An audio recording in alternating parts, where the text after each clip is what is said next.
Welcome back to the Learning Curve. I'm Doug. This is my planet, and when I learn, you learn. And in this video series, I'm doing an overview of the basic features of the KineMaster video editing app for Android. This is the third video in the series, and what I'm doing is working on my own video project. It's this one down here, titled Surmount to Tax City. I started working on this video project. It's something I'm actually going to finish and post to my YouTube channel. And I thought as I worked on the video, I would record all the steps that I follow and package it as a kind of KineMaster tutorial.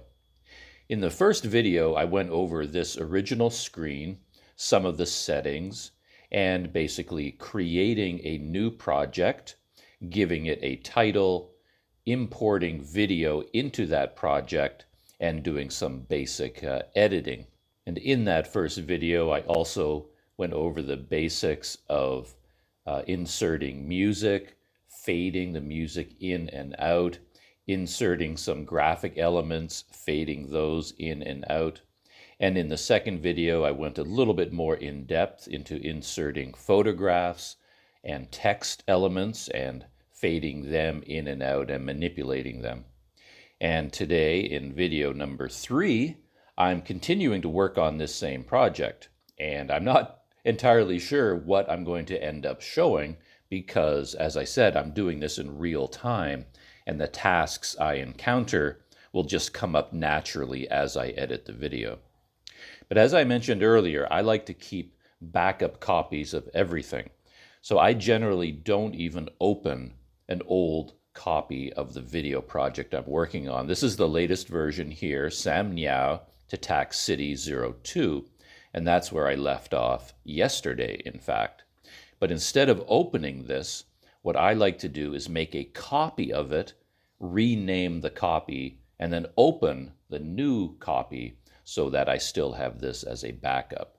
And you do that by pressing and holding. I'm using a mouse for this demonstration and for these tutorials, just so that you can see my pointer on the screen. For the previous 2 videos, I had a large pointer to make it more visible, but it turned out that was very difficult to control. It wasn't very precise. So I've switched back to a normal pointer, and it's quite a bit smaller. You can see it on the screen there. I'm going to try this out and see if it is visible enough. If it's too small, I'll go back to the large pointer eventually.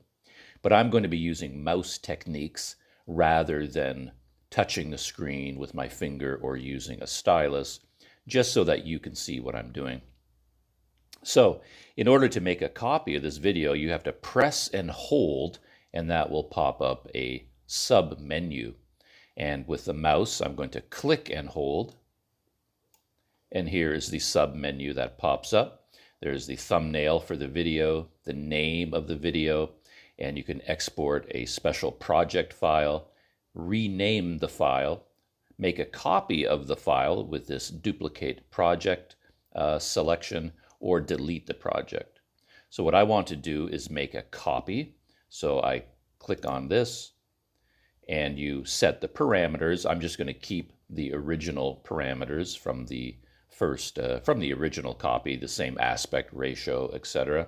So I just click on Next, and the copy will pop up in a second. And if you scroll to the left, there it is. So there's the new one. Surmount to Tax City number 2, but a copy of number 2. And now I want to rename this file, so I repeat the process, click and hold, and now I select Rename, and the text editing window opens up, and I just use the on-screen keyboard to change it to number 3. Okay, so now I have 3 copies of this project, and this is the new one that we're going to be working on today. To open one of these projects, it's just a single click, or you touch the screen with your finger. And there is our video project. As I explained in other videos, the main editing screen has different parts. This is the video preview window in the top left. And this wheel is where you add new elements to your video project. So you would click on these to add new photos, new videos, new graphics, text, anything, songs, using the audio button. And you can use this record button to add voiceover narrative. And you have some simple controls over here on the left. And this section down at the bottom is your final video. This is the official timeline. And I think the most important lesson from the first two videos is that any video project consists mainly of two parts. You have video clips which show up here on the main timeline. So this is your foundation layer right here where my mouse pointer is. And then below it, you have layers. So for example, this item here, Soho Boutique Hotel, that is a text box, and this is in one of the layers. And the layers appear below the foundation video, but they actually sit on top of the video itself. So every video project consists of two major parts: the foundation layer, and then like the foundation video, your timeline, and then all of the layers below it. And the layers contain text elements, contain music, and contain photographs and other video clips. So here, for example, is a song down in one of the layers. The other thing I demonstrated is that you have different views for the video. This is the main editing screen, and here there's a button on the left. If you click on that, it gives you a miniature view of the preview window and shows you more of the layers. So if I click there, so now you can see that we have the main timeline, and then down here is a very small preview window, and then now you can see all the layers spread out, a text layer and an audio layer. And further along in the video, you can see more. So here are some other layers, a graphic layer, and then a photo layer. So when you go into this view, you actually, here's a very good example where you can see 1, 2, 3, 4, 5, 6, 7 different layers that are making up what you see on the screen here. And if you go back to the main editing window, you can't see them anymore. You can see 2 layers at a time. So if you want to see them all at once, you have to click on this button, and then you see all the layers. And when you play the video, it plays like this. Check out today. So most of today is going to be about petrified wood. But you have one more view on top of this, and this is full screen view. And to get into full screen, you press and hold the play button. And since I'm using a mouse, I will click and hold, and that will launch a full screen preview. And I have a lot to say on the topic. And I met... Click on the screen to stop it, and when you want to exit full screen, you just click on this X in the top left. And now we're back here. Those are some of the main points that I went over in the first 2 videos. You can go back and watch those or rewatch them if you want to get a lot more detail about how all of this works. I talked about quite a few other features that I haven't mentioned in this brief summary. So we kind of reached this point in my video editing yesterday, and I'm going to pick up from here. We're at the 5-minute mark of the video, and what I would normally do at this point is just start playing the video, and then I would edit it as I go. So that's what I'm going to do right now. I'm just going to play and listen to it and then see what I want to do in the way of editing the video. So let's hit play. I don't imagine that today will be as much of a technology day as yesterday, or as the day when I rode to Samniao. But I even started the morning thinking to myself, just give technology a rest for today. use your cameras and don't talk about them. I do have the Relive app running again, so I'm recording my entire journey on Relive once more. So right there, I mentioned an app that I'm using to record my journey called Relive. And just to add some interest to the video, I thought I would insert a picture of Relive here on the right, just to remind people of what I'm talking about.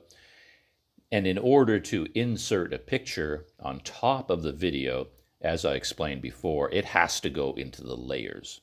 You have to click on the layer button in order to insert the photo here.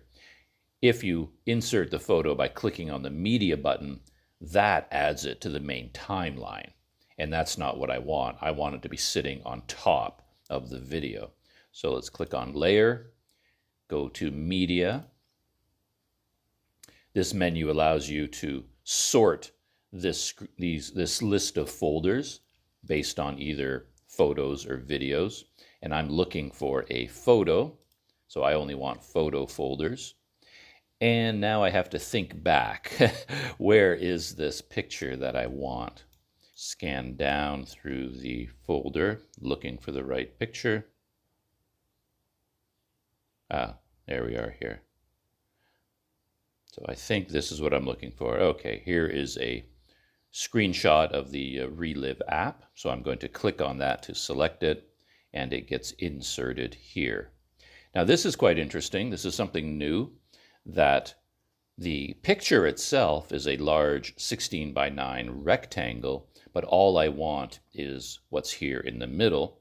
And again, that is no problem, because once I've selected the photo, I can go into the menu here on the right, all of the controls, and if you scan down, there is a cropping tool. So I can actually crop this down to just the part that I want. So now we are in cropping, and in the corners, you see every corner has turned into a little angle, and you grab these corners and just pull them in to where you want to crop. So I'll just pull it into there. Pull that side in, and I think I will raise it up a little bit just to give it more of a square shape. So I think that's where I want to crop. And if I'm happy with that, then you click on the check mark here in the top right to say OK. And look at that. We have cropped our photo. So I can just move it over to the right and make it larger. So there it is there. And as with all of my photos and text elements, I like to fade in and fade out so that it doesn't just appear so abruptly. For example, if I play this now. Entire journey on Relive once more, but I learned so much about it on my trip to Samniao. So it just sort of jumps into view and then vanishes, and I would much rather have it fade in and fade out. So you select the photo, opens up our menu in animation, just as before. So we're going to fade in the photo, out animation, we're going to fade out again, and I want this to be on the screen for a little bit longer. So I'm going to grab the handle on the end, pull it to the right, out to maybe 6 seconds. Let's see how that works. So I'm recording my entire journey on Relive once more, but I learned so much about it on my trip to Samniao that I don't need to focus on it. Yeah, I like that. But just for fun, let's do something different with the out animation. Rather than have it fade, let's have it zoom off to the right and then disappear that way. Slide right. How does that look? Yeah, it makes it a little bit more dynamic, right? And let's make the sliding a little bit longer, maybe 2 seconds long. Let's see how that looks. Maybe this will look more professional. So I'm recording my entire journey on Relive once more, but I learned so much about it on my trip to Samniao that I don't need to focus on it as much today. Yeah, I don't know if that's a huge improvement, but it's something different. So we're all done with that, and we're just going to hit play and continue editing. I just turned it on when I left my hotel, and then I take pictures throughout the day, and that's it. I don't really have to spend a lot of time thinking about it. It just seems to work. So I'm pretty happy about that. But then something terrible happened at the hotel as I was getting ready. I was getting my GoPro ready. I'm filming this on the GoPro Hero 9. And I have it mounted on my handlebars as normal on the grip of the scooter. So right there, again, I'm talking about something, but people listening or watching the video don't know what I'm talking about because I'm not taking video of it at the time. So I thought maybe I'd insert another photograph here of the GoPro mounted on the handlebars so people know what I'm talking about. So once again, we go to Layer, go to Media, select Photos, and now I have to think where I can find one of these photos. And I think I have a photo that will work in this DCIM folder. So let's click on that and take a look. And let's see. Yeah, we got a couple here. I think that will work. Let's see which one is the best. I don't remember this one, but a trick that I showed in the previous video is that you can get a larger preview of all these photographs, again, by clicking and holding, or pressing and holding. So let's do that. I'm going to click and hold. Okay, and then the photo becomes larger. So this is the GoPro as I mount it on the scooter, but it doesn't really show the mounting process. So I'm going to cycle through the photos until I find the one that I want. I think there is one here, if my memory is correct. Ah, there it is there. So there is my GoPro as I usually mount it on my scooter. So I'm going to insert this photograph. It always shows up centered. That's the default behavior. And then we need to make it larger. Well, let's do something different here. Since I'm doing kind of a tutorial, let's, instead of just having the photo sitting on top of the video with the video playing behind it, why don't we put in a background, like a solid black or white background, and then you see only the photo for that period of time. And this will illustrate a couple of other interesting tools in KineMaster. So let's leave this photo right there for now. So right now we have the photo sitting on top of the video. Let's take a look at that. On the grip of the scooter, and I use a heavy-duty, high-quality. So what I want to do is get rid of the video in the background. And the way this works in video editing, you don't delete the background. You don't do anything like that. All you do is put something on top of it. So what I'm going to do is put in a black square, basically a black or a white square, any kind of color I want. And you do that by adding it through your layer. Click on the layer button, click on media, and here there is a folder called image assets. And this is something that comes with the KineMaster program. Click on that folder, and here are the backgrounds that KineMaster provides. I often use just a simple black background, but we could use gray or white or orange, green, yellow, red, or some of these fancier ones with mountains and things like that. So I don't know, this image is kind of a dark one, dark green, I think. So maybe black is a bit too much. I don't usually do this, but why don't we use a kind of a light gray background? Let's try that. So I'm going to click on this, and you see we now have a gray box. But it's small, and it's covering up the photo, and it's covering up the video in the background. So we can do something, we can handle this problem a couple of different ways. I'll use the simple way right now, which is basically to grab this circle in the corner, drag it to the right, and fill the whole screen. So now all we have is a gray screen. So even if you play the video, that's all you're going to see. Normal on the grip of the scooter, and I use a heavy duty, high quality. So the key concept there is that even though all you see is a gray square, the video hasn't disappeared. The video is still there, the photo is still there, but it is all in the background. So the video is playing in the background, the photo is still there, but it is underneath this gray square.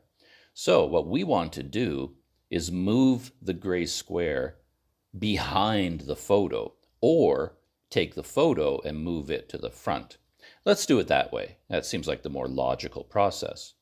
So, as with KineMaster and video editing programs in general, when you want to get into the menu system to edit something, you have to select the object first.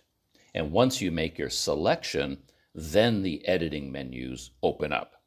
So what I want to do is bring this photo to the front. So I have to select it first. And once I've selected it, now you see I have this menu on the right, all these control features, and new buttons have appeared on the left. And the important one here is this 3-dot button. And 3 dots usually connotes that there is some kind of a drop-down or specialty menu hiding there.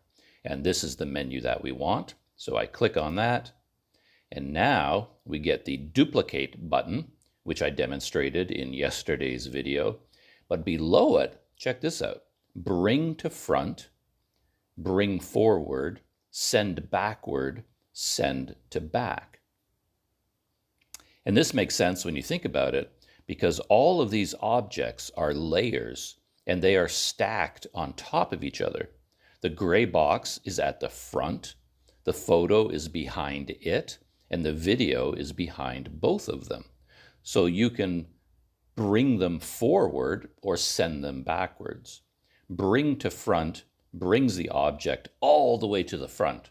So even if there are 10 items stacked on top of it, bring to front brings it all the way to the front. Bring forward moves it forward one layer at a time. Just jumps ahead one layer, then another layer, then another. In this case, it doesn't matter because I only have one item sitting on top of the photo. So bring to front and bring forward, they both do the same thing. And then you can take objects and send them backward and send to back. I mean, it's just like having a deck of cards and you take the card on the top of the deck and then you insert it lower in the deck. You put it lower in the stack, or you pull it out and bring it to the top of the stack. That's all we're doing here. So I have the photo selected and I'm going to choose bring to front, and you'll see that the photo will suddenly appear right here. Look at that.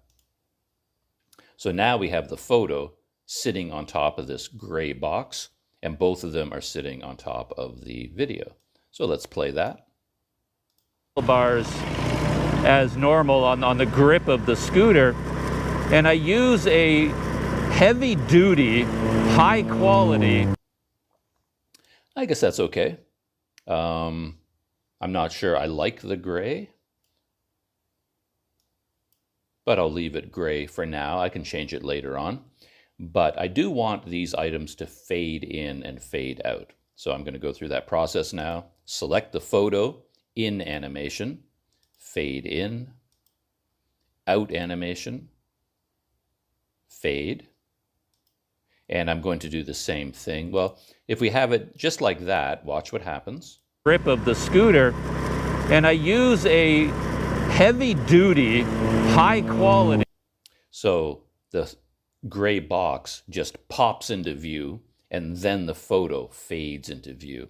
And that seems a little bit weird to me. So I want the gray box to fade in as well. So we fade it in. and we fade it out. See how we're doing. As normal on the grip of the scooter, and I use a heavy-duty, high-quality. I like that a lot better, though I do want it on the screen a little bit longer, perhaps my usual 6 seconds. So I'm going to click on the photo, and if you grab the handle here, you can see the duration is currently 4.5 seconds, and then I'm just going to drag it to the right and make it 6 seconds. And I want to get the gray box to match it. So I'm going to line up my playhead right here at the end of the photo, and that's where I want the box to end as well. So now I'm just going to grab the handle of the box, pull it backwards, and now they are lined up there and there. So I think we're done. Let's play it one more time. Grip of the scooter, and I use a heavy-duty, high-quality, totally indestructible. For now, I'm just going to leave it there, and let's continue listening to me talking about technology as I ride my scooter down this highway in Thailand. Quite expensive mounting system from a company in the United States called RAM Mount. Okay, so there I've mentioned something else. In this photograph, right here at the top, there's a very special mounting piece of hardware that I use, and that's what I'm talking about. This is from a company in the United States called RAM Mount, and that's what I'm talking about. And I want to insert a photograph of that right here. And I actually took a picture of that mount this morning. So we click on Layer, go to Media, and oh, there it is there. There's Camera, my camera folder. And here is the RAM mount. So let's select that. Now, we're going to do something completely different now. What I want to do with this is take this photo and have it fill the entire screen. And with the gray box, we did that by clicking on this circle and dragging to make it bigger. But there's a more efficient way to do it and a more precise way to do it. And I'm going to go into that a little bit more in depth in a minute. And that is this tool right here. And this is called the Split Screen tool. And it can do all kinds of interesting things. So we've selected the photo, click on Split Screen, and now we have all of these options. We can make it fill the entire screen or just part of the screen. So if we take this one at the bottom, what happens is the photo is on the left and the video is on the right, like that. And then you could move this around to focus on which part you want. So we've split the screen into 2 parts, the photo on one side and the video on the other. I could choose this one, and that puts the photo on the right and the video on the left.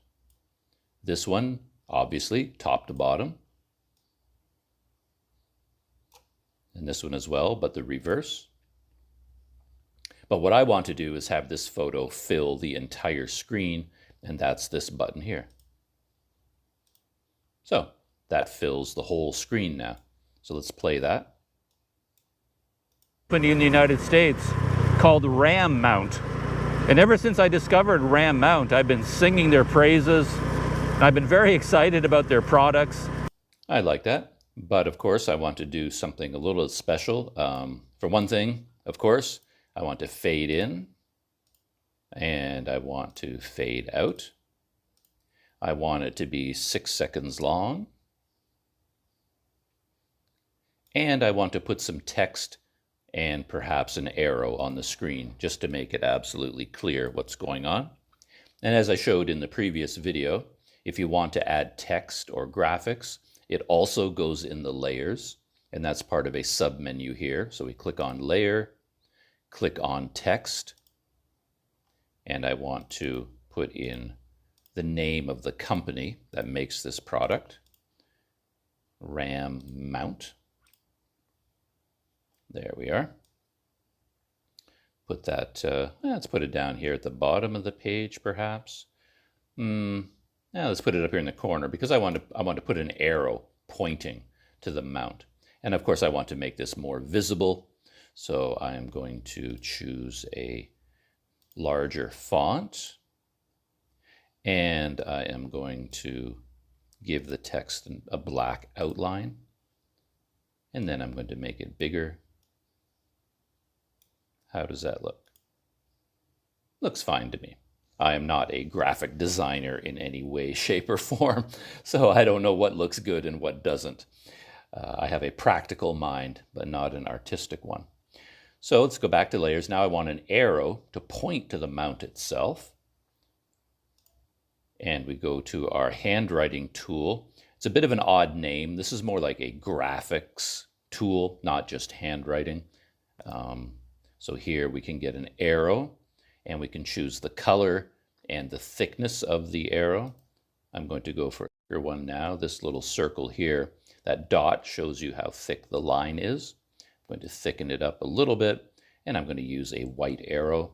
And now we can draw an arrow from here to the mount. Actually, this whole thing is the mount. So I'm going to put in a bunch of arrows. One to there. This is part of the mount. And this is part of the mount. It has three parts: the base, the arm, and then the GoPro mount at the top. So how does that look? And I want my arrows to line up, so I'm going to click on the photo, and then my playhead snaps into position at the beginning of the photo, and then I'm going to take my handwriting box, move it over, and I want it to line up at the end as well. So I grab the handle, drag it backwards, and now they are both exactly 6 seconds long. And of course I want the arrows to fade in as always. And with the graphics tool, the menu looks different. This series of 3 circles, that is the in animation. I select fade there. And out animation, I select fade again. So how does that look? Company in the United States called Ram Mount. And ever since I discovered Ram Mount, I've been singing their praises. Oh, there's a mistake because I forgot I haven't lined up my text yet. Notice that. So here's a problem where you don't see the layers at the same time. So perhaps it's a good idea to switch into this view. There. Now we can see that my text is actually not lined up. So let's take care of that. Click on the text, get it lined up there. And then I have to go through this little bit of a weird process where I make it longer than the photo. That just makes it easier to line it up. So now I move my playhead there, and then I can drag the handle back. All right, now we're now we're cooking with gas. So go back to our main view. Now let's look at it. States called Ram Mount. And ever since I discovered Ram Mount, I've been singing their praises. Something weird happened there. What happened? It didn't look right to me. Called Ram Mount. And ever since I haven't faded Ram Mount in. So it jumped into view before anything else. So that looked weird. So oh, that's right. I haven't faded it in. So fade in, fade out. Now, finally, we should be good. Company in the United States called Ram Mount. And ever since I discovered Ram Mount, I've been singing their praises. And I've been very excited about their products. I like that. I think that looks pretty good. Okay, let's continue the story of this Ram mount and see what we want to do next. Really like them. There are knockoffs out there, quite inexpensive products that do kind of the same thing. But when it came to this, I really thought the Ram mount was the way to go. and I was able to order them through Lazada here in Thailand. So this morning I've got my GoPro on my specialty GoPro RAM mount with a quick release buckle. I slide the quick release buckle into the buckle mount and the darn thing broke.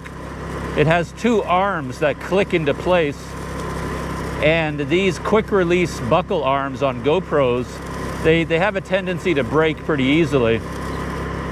And normally it's not a big deal because I have 5 or 6 of those GoPro mounts. If one of them breaks, I throw it away and I grab another one out of my bag. But this one on the RAM mount is unique. It is a quick release buckle with a ball head attached to it. Okay, I'm not entirely clear where I want to insert the photograph, but I think I will do it here for now because I reference specifically what this item looks like. So I think I will put the photograph in here. And there's something I can demonstrate here which I think is quite interesting. To be honest, I just learned about some of this feature myself yesterday and today, so I'm still very much on my own learning curve when it comes to KineMaster. So I took a photo of this object that I'm talking about, the object that broke. So I want to add it as a layer. Click on Layer, go to Media. And since I just took a picture of it, it is here in my camera folder. Let's open up that folder, and here are the photos right here of the object that broke. I'm not sure which one is better, so let's make them larger so I can choose which one I want to use. Click and hold. So there's picture number 1. So this is the RAM mount, and here's the part that broke. I mentioned it has 2 arms, and one arm just snapped right off. And here's the other photo. I think this one demonstrates more clearly that it's broken, I think. So I'm going to use this photo. And you hit the plus sign to insert it. And there it is. Now we can do a variety of things with it. As I did with the other photo, I can click on the split screen button and fill the entire screen with it. That might be what I'll end up doing because I kind of like that look the best. I could also have it off to the side, right there. If there was something interesting in the video that I wanted to keep playing while showing this, this would be very handy, but here, of course, there's just an empty road, so it doesn't make a lot of sense. But I could move it to the right, and then have this over here. But let's see how that looks just for fun.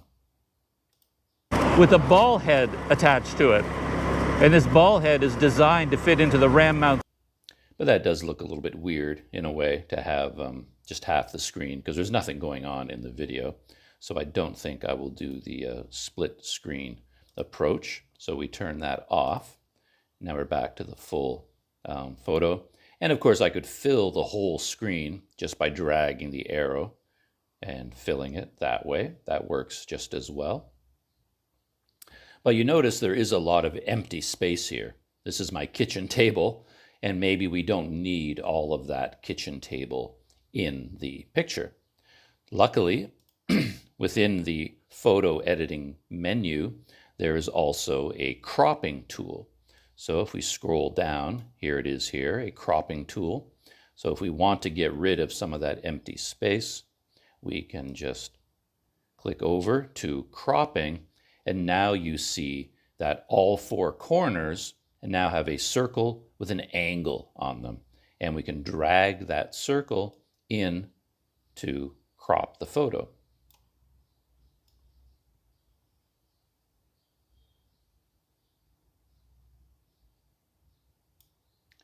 Maybe right there looks good. And if you're happy with that, you can click the check mark. So now we've gotten rid of all of that empty space, and we can expand it and put it in the middle of the screen, center it with our red lines. And then we could put a background behind it and then have it visible just like that. So let's do that. Let's put a background in. I just wanted to demonstrate the cropping tool. And just for fun, let's choose a different color. Maybe let's go with black again. Maybe classic black looks best. So if you remember right, you go back to Image Assets, choose on the black background, and let's fill the screen with that using the split screen tool. And now we want to move this to the back so that the photo is in front. Click on the three dots there, and we send it to the back. And now the photo is sitting on top, like that. Attached to it. And this ball head is designed to fit into the RAM mount system. So when it breaks... I like that. But of course, I want to do what I normally do here. I want to make this 6 seconds long, more or less. And I want this box to be 6 seconds long as well. And right up until this point, I'm always making these items shorter by clicking on them and grabbing the handle and pulling it until it snaps into position. But I could also do it perhaps more quickly or more precisely using the trim and cut tool. So if I have my playhead situated right there, I can click on the scissors, and then I can trim this to the right of playhead because I want to get rid of this section to the right. There. So that is another way of doing things. And of course, as always, I want everything to fade in and fade out. So let's whip through the menu to do that. That has faded in and out. Do the same for this. And let's see what that looks like. With a ball head attached to it. And this ball head is designed to fit into the RAM mount system. So when it breaks, you're done.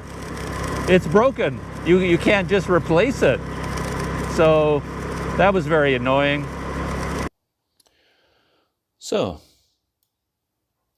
there we have it. In terms of the story, I don't know if that photograph appears at the right spot. When do I first mention that it's broken? To order them through Lazada here in Thailand. So this morning I've got my GoPro on my specialty GoPro RAM mount with a quick release buckle. I slide the quick release buckle into the buckle mount and the darn thing broke. It has two arms that click into place. So right here, I think I want a graphic here because I'm talking about something and it's really hard to visualize. The darn thing broke. Right there where I say broke, I think I want a photograph of that thing that broke right here. And instead of moving the one I just put in place, let's put in a brand new copy, and I want to show you another technique, one that, as I said, I just learned about myself. So let's go get this photo, and just to have some variety, I chose that one the first time. Let's use this photo this time. So with the other one, we cropped it, but I'm going to do something a little bit different with the cropping tool. If you click on cropping, you notice that below cropping, there is also a mask button. And masking is quite an interesting concept in video editing. I don't really understand it fully myself because I don't use it a whole lot. But this particular tool is quite a simple masking tool. So this will be easy to understand. We just have to turn this on. Now that we've turned it on, a mask has been applied to the photo. We can't see it yet because we haven't done anything. It's rectangular in shape and it matches the rectangle of the original photo. So here we could feather it. So if we increase the feathering, you can see that the edges of the square become fuzzy, become feathered. Let's see what that looks like. And the darn thing broke. It has two arms that click into place. That's kind of cool, isn't it? It's one way to have a photo on your video and you keep the video playing in the background, but having them together doesn't feel weird. It's like one blends into the other. This is floating on top of it because we feathered the edges. If we had hard edges, I think it would look a bit weird. But this feathering it actually makes it look kind of interesting. Thing broke. It has two arms that click into place. Interesting. You can also choose different shapes for your mask. So we just chose a rectangular mask. Here there's a shape option, so we can change it. And this might be more pleasant, might even be better yet than the rectangular. You can see the red circle with the check mark because this one has been selected. If we choose a circle, we now have a circle mask, a circular shape. I'm not sure why the fading changed a little bit there, but let's go out and see how that looks. Does it look better than the square? Darn thing broke. It has two arms that click into place. I kind of like the square better for some reason. Let's go back to the square. Go back to shape and check rectangular. And somehow the feathering seems to have altered, but I don't know why. Broke. It has two arms that click into place. Now somehow the feathering isn't as pleasing as it was before. Let's get rid of the feathering and reapply it, or get rid of the mask entirely and just redo it. There was something odd about that. In fact, I'm going to delete the whole photograph and start over. I wanted it to appear there, so let's delete it. And let's start right from the beginning. I probably don't need to do this, but this is the learning curve after all. So there's my photo. There it is. I want to fade it in. I want to fade it out. And I want to apply a mask, rectangular, and add 50% feathering. And that should be it.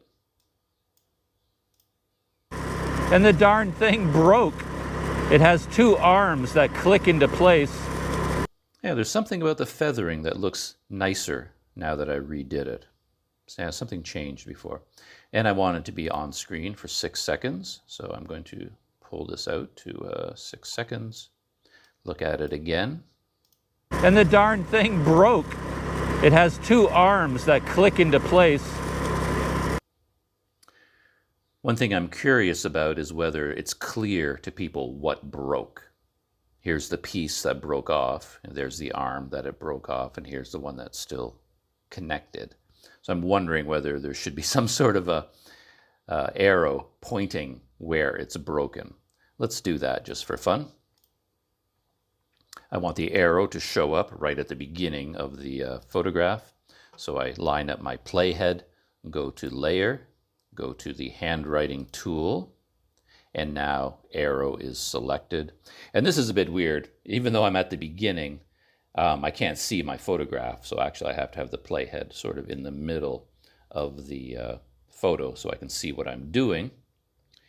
And let's draw an arrow to show what is broken. Perhaps 2 to show this is where it broke off. And this is the broken piece. I'm not sure that we need to do this, but let's see how this works out. And make sure that we fade it in and we fade it out. And we want it the same length as our photograph. And let's do my trim technique again. So you select the box for the arrows, and then you go to your trim split tool, trim to the right of playhead, boom. Everything should be lined up. And let's make this full screen so we get the full impact. Slide the quick release buckle into the buckle mount, and the darn thing broke. It has two arms that click into place. And these quick release buckle arms on GoPros. I like that, but to be honest, I want it on screen even longer. It's not interfering with the background video, so it doesn't matter if it's on the screen longer. For some reason, I want people to have a much clearer view. So let's have it on screen for 9 seconds. When this thing broke, I was so annoyed. Maybe that's why I want to emphasize it so much. So let's trim this. So now we got 9 seconds on the screen. Let's see how that feels. Quick release buckle into the buckle mount, and the darn thing broke. It has 2 arms that click into place, and these quick release buckle arms on GoPros, they have a tendency to break pretty easily. Nice. I like that a lot. I think that worked out really well. But I still have the other photo that I put in place over here. Do we still need it? Let's see. I'm not sure if we need it or not. Easily. And normally it's not a big deal because I have 5 or 6 of those GoPro mounts. If one of them breaks, I throw it away and I grab another one out of my bag. But this one on the RAM mount is unique. It is a quick release buckle with a ball head attached to it. And this ball head is designed to fit into the RAM mount system. So when it breaks, you're done. Okay. Yeah, I think that photo is important because it's not about how it's broken. It's more about the fact that it's attached to a ball head. So maybe we need an arrow to point out what the ball head is. So let's put an arrow in, or maybe a couple of arrows. I appear to love arrows. Let's see. Let's point at it from this side. There's the ball head. And point at it from this side. There's the ball head, just to be absolutely clear. Arrow extravaganza. All right, let's just leave it that way for now. And now, of course, we have to line everything up, as always. So let's, whoops.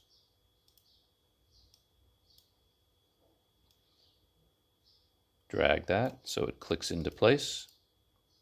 Make it longer. Line up our playhead. Select the arrow box. Trim it to the right. And now, of course, we need our arrows to fade in and fade out. Release buckle with a ball head attached to it. And this ball head is designed to fit into the RAM mount system. So when it breaks, you're done. I like that a lot. One other thing occurred to me, though, is that I'm talking about why this is special. It's a unique buckle mount. And I talk about the regular GoPro buckle mounts here and how I have a whole bunch of them. If one of them breaks, I throw it away and I grab another one out of my bag. Where do I first mention it? Because I have 5 or 6 of those GoPro mounts. I have 5 or 6 of those GoPro mounts, and I think it might be a lot of fun to actually insert a photograph of those other mounts right here, like fill the whole screen with them to emphasize what I'm talking about. So I'm going to do that now. I'm going to stop my video editing just for a minute, and I will take that photograph, and then I will come back, insert it here, and then I think that will be the end of the tutorial for today. Tutorial number 3 for basic editing features of KineMaster. I'll be back in just a second when I have the photograph ready to go. All right, I am back, and I took the photo that I want to insert here. And as always, we're inserting it as a layer rather than as a clip. So we click on the layer button, go to our media icon, and we're going back into our camera folder, and right there you can see one of the photos that I took. I took 2 photos. Let's increase them so I can take a look at them. So there's one and the other one.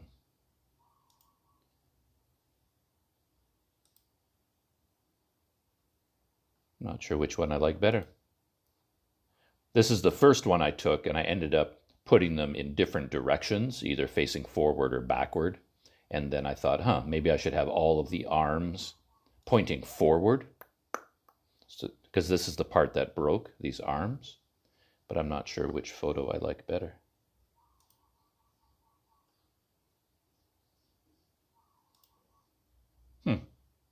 For some reason, I couldn't tell you why, but I kind of like this photo better. Kind of gives more of an impression of the variety of mounts. But it does not matter. It really does not matter. So we'll select this one. And there it is. So what do we want to do?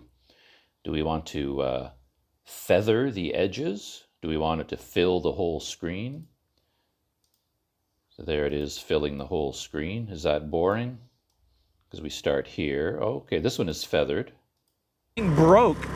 It has two arms that click into place, and these quick release buckle arms on GoPros, they have a tendency to break pretty easily.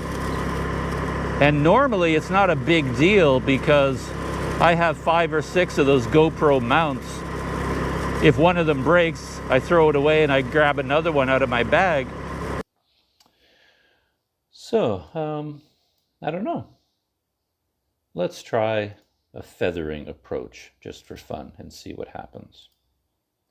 So to do that, we have to go to our cropping menu, turn on a mask, and feather the edges. And now this too is like it's floating in the air on my video. Let's make it a bit longer. I guess that might be one advantage of doing the feathering. You can leave it on screen longer and it doesn't interfere with the video playing behind it as much. And of course, we can't forget, got to fade in and we have to fade out. And let's see how that looks. And we'll do it full screen. Big deal because I have 5 or 6 of those GoPro mounts. If one of them breaks, I throw it away and I grab another one out of my bag. But this one on the RAM mount is unique.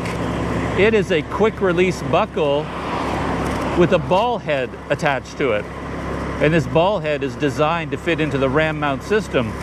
So when it breaks, you're done. I think that works out pretty well. Yeah, I like that. I love having this floating on the screen now with the feathering around the edges. I think that's kind of cool. I've never actually done this before. So this is my own learning curve. You're joining me on my KineMaster learning curve. Yeah, I like that technique. Look at that. You have the video playing in the background. And this actually demonstrates one of the advantages to editing video on a smartphone, because as I'm editing the video on my smartphone, whenever I have an idea to stick in a photo, I can do it so efficiently and so quickly because I just grabbed the phone, took a picture, and inserted it. And the picture is on the phone that I'm using to edit the video. If I was editing on a laptop, of course, then I have to somehow get the photo off the camera or off the phone, transfer it over to the laptop, and you would probably not do it as often. I find that when I'm editing on a smartphone, I put in photos like this one and this one and this one all the time because I can just snap them within a second and insert them in the project without any trouble at all. So me personally, I'm going to continue editing this video, continue working on it this morning, but I think that will be the end of tutorial number 3. I think we've covered a lot of interesting topics, to be honest, here on the learning curve. So I hope you learned something there, and I will see you in the next KineMaster Learning Curve video.